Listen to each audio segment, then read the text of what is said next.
Assalamualaikum warahmatullahi wabarakatuh. Kembali lagi dengan kumpulan dakwah. Kali ini saya akan bercerita tentang karamah guru tua, di mana Al-Habib Sagaf bin Muhammad bin Idrus bin Salim Al-Jufri bercerita tentang kejadian dalam perjalanan Habib Idrus dan rombongan menuju Tanah Suci pada tahun 1968.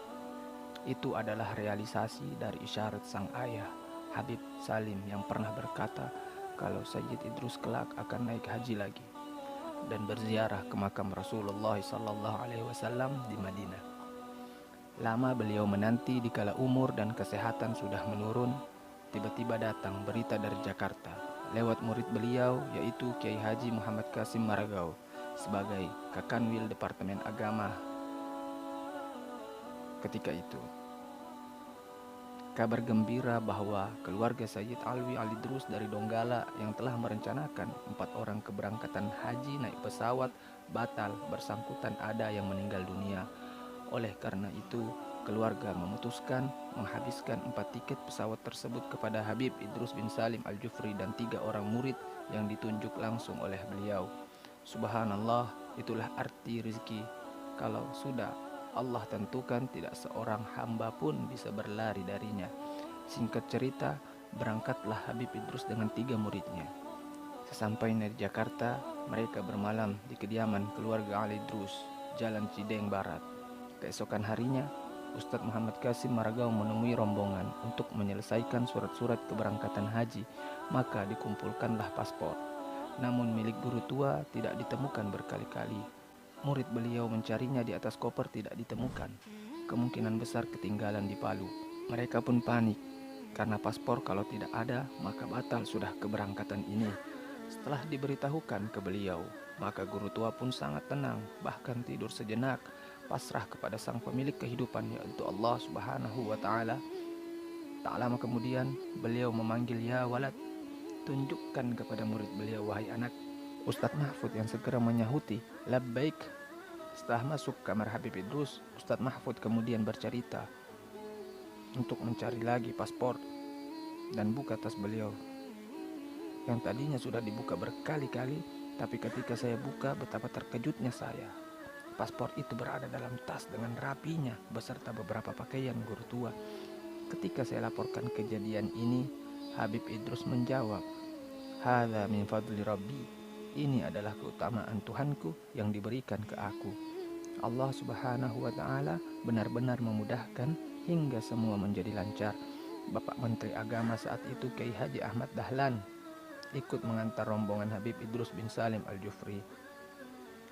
Ketika sampai di Mekah, selesai manasik haji, guru tua sempatkan waktu berkunjung ke kantor Rabita Alami Islami dan ini adalah salah satu tujuan agar memperkenalkan pendidikan al-khairat yang beliau rintis.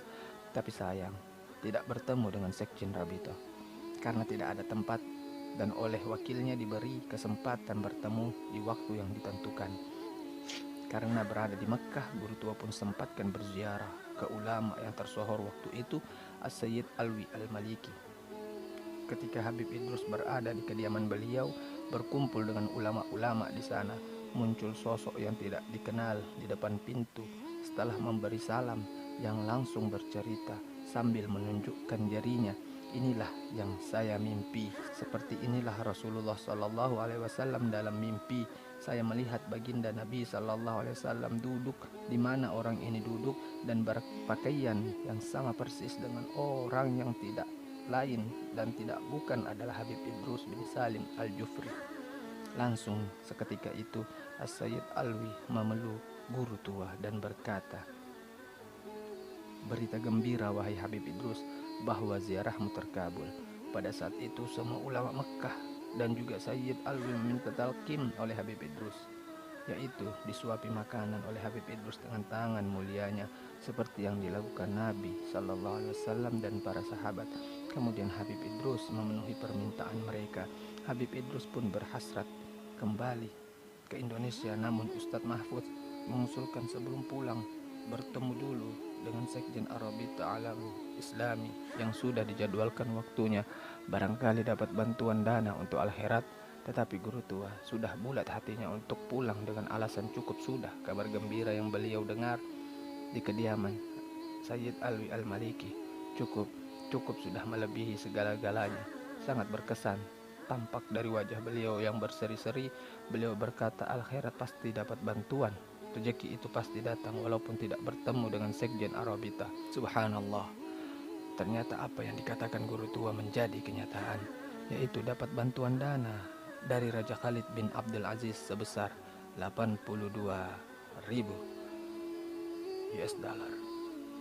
Dana tersebut dikirim lewat Dubes Saudi Jakarta pada tahun 81. Dana tersebut dimanfaatkan untuk biaya gedung MTS berlantai 3 yang dipakai sekarang.